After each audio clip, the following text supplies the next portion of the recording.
Morning students, how are you? I hope you all are keeping well. So in previous topic we all read about मैंने previous topic का वही topic का part है जो इसमें story of विलास पढ़ा था। स्टोरी ऑफ विलास और मैं देखा आपने विलास और सकाल का जो कंपेरिजन है उसको हम लोगों ने देख लिया था बखूबी, और देखा किस प्रकार से जो सकाल है वो उसके कंपेरेटिवली एजुकेटेड है, हेल्दी है, अच्छा अर्निंग कर रहा है और अच्छा अपना कंट्रीब्यूशन कर रहा है देश का जीडीपी है जो भी है। तो आपने देखा कि उसके बदले उसको इंडिविजुअल थ्रू सैलरी और इन the same other from his choice, और वो जो काम कर रहा है उसके बदले उसको सैलरी मिल रही है या जो उसको चाहिए वो मिल पा रहा है। In case of Vilas there could not be an education और health care in the early part of his life. मगर विलास के केस में क्या है कि उसके शुरुआती जीवन के अंदर में किसी प्रकार का कोई जो है एजुकेशन और जो हेल्थ जो है वो उसको नहीं मिल पा रहा है। नहीं मिल पाया था, इसलिए health care in the early part of his life he spends his life selling fish like his mother. वो अपना जीवन गुजार रहा था अपनी माँ की तरह मछली बेच करके। Henceforth he draw the same salary of unskilled labour as his mother. और मिलता था क्या उसे? एक अनस्किल्ड लेबर, मतलब एक अकुशल श्रमिक जिसके पास कोई कुशलता नहीं है, उस प्रकार का लेबर का पैसा वो कमा पा रहा था, उसके बदले उस प्रकार का उसको हो पा रहा था कमाई। So investment in human resources via education and medical care can give high rates of return. यहाँ सीधा सीधा मतलब यही है कि ह्यूमन बींग के अंदर में हम लोग जो है एजुकेशन और मेडिकल केयर देते हैं तो उसका लाभ हमको हाई रेट्स ऑफ रिटर्न में मिलता है, इन द फ्यूचर, भविष्य में मिलता है। हाँ, so this investment on people in the same as investment in land and capital. उसी प्रकार जिस प्रकार से हम लोग किसी भी चीज़ के लिए इन्वेस्टमेंट करते हैं लैंड और कैपिटल के अंदर में, लैंड और कैपिटल के थ्रू, सो उसी तरह एक मनुष्य के अंदर में, एक ह्यूमन बींग के अंदर में अगर हम लोग एजुकेशन और मेडिकल केयर देते हैं तो उसका लाभ जो है वो फ्यूचर में मिलता है। Once invest in shares and bonds expecting higher returns in the future. जिस प्रकार ये शेयर के अंदर, शेयर बाज़ार आप सुना होगा, शेयर मार्केट, उनके अंदर में बॉन्ड पत्र भी लोग खरीदते हैं कुछ लोग, ठीक है, जिसके माध्यम से लोग इन्वेस्ट करते हैं। ठीक है, आपके आपके अंदर में भी इन्वेस्टमेंट चल रहा है। मान लीजिए आपके माता पिता आपको पढ़ा रहे हैं, आपको हेल्दी रख रहे हैं, तो कहीं ना कहीं आप कल के डेट में अगर अच्छे पोस्ट में जाते हैं या कुछ भी अच्छा काम करते हैं तो आप उसका रिटर्न अपने माता पिता को बताइएगा, दीजिएगा। ठीक है, तो ये आपका इन्वेस्टमेंट है। So a child too with investments made on her education and health can yield a high return in the future in the form of higher earning, a greater contribution to society। अब कोई बच्चा आपका जो अगर इसके अंदर investment होता है, वो एजुकेशन प्राप्त करता है, स्वस्थ है, तो एक अच्छा रिटर्न जो है सोसाइटी को भी मिलता है उसका। देखिए, educated parents are found to invest more heavily on the education of their child.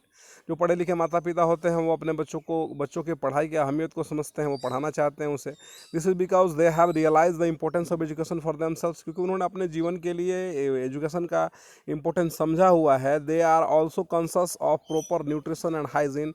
वो साफ़ सुथरा, स्वच्छता और पौष्टिकता के लिए लेकर के वो कॉन्शस हैं, जागरूक हैं। So they accordingly look after their children's need for education at school and goods health. तो इसलिए वो तत्पर हैं स्कूल भेजने के लिए और उसको अच्छा रखने के लिए। वेरियस साइकिल इन दस क्रिएटेड इन दिस केस। और एक वर्चुअस साइकिल जो है चलता है इसको लेकर के, मतलब एक अच्छा साइकिल। अगर पढ़ा लिखा गार्जियन है तो बच्चा पढ़ा लिखा है उसको पढ़ाएगा, उसके वो अपने बच्चों को पढ़ाएगा, तो ये समाज क्या हो रहा है, वो एजुकेटेड होता जा रहा है और हेल्दी होता जा रहा है। सो विशियस साइकिल, वर्चुअस साइकिल ये हो जाएगा आपका जो पॉजिटिव में काम कर रहा है। अ विशियस साइकिल में be created by disadvantage parents who themselves under uneducated and lacking in hygiene. वैसे आप देखिए, विशियस साइकिल क्या हो जाएगा, जिसमें गार्जियंस पढ़े हुए नहीं हैं, पेरेंट्स पढ़े हुए नहीं हैं, वो हाइजीन का व्यवस्था, स्वच्छता की व्यवस्था अहमियत नहीं समझते हैं, तो इनसे उनके बच्चे में प्रॉब्लम्स आ जाएगा। इसका डिसएडवांटेज स्टेट को मिलेगा, देश को मिलेगा, राज्य को मिलेगा। सो country like Japan have investment in human resource. तो जर्मनी, जापान जैसा देश को क्या है, वो उसके पास उतना रिसोर्सेज नहीं है, बट वो ह्यूमन रिसोर्स के अंदर इन्वेस्टमेंट करता है। और they did not have any natural resource, बस कोई प्राकृतिक संसाधन नहीं है। इंडिया के अंदर से लोहा खरीद के ले आता है और ले जाकर वहाँ बड़ा हुंडई कार बना के भेज देता है, बड़ा 10 लाख का कार बना के भेजता है। 1 लाख रुपए का लोहा ले जाता है और अपने टेक्निक की मदद से, अपने स्किल की मदद से वहाँ पे आपका 10 लाख का कार मार्केट में बेचता है। तो उसके पास क्या है, ह्यूमन रिसोर्स को उसने वेल ट्रेन करके रखा है। This countries are developed rich countries. हाँ, the important of natural resource needed in the country, how did become rich developed.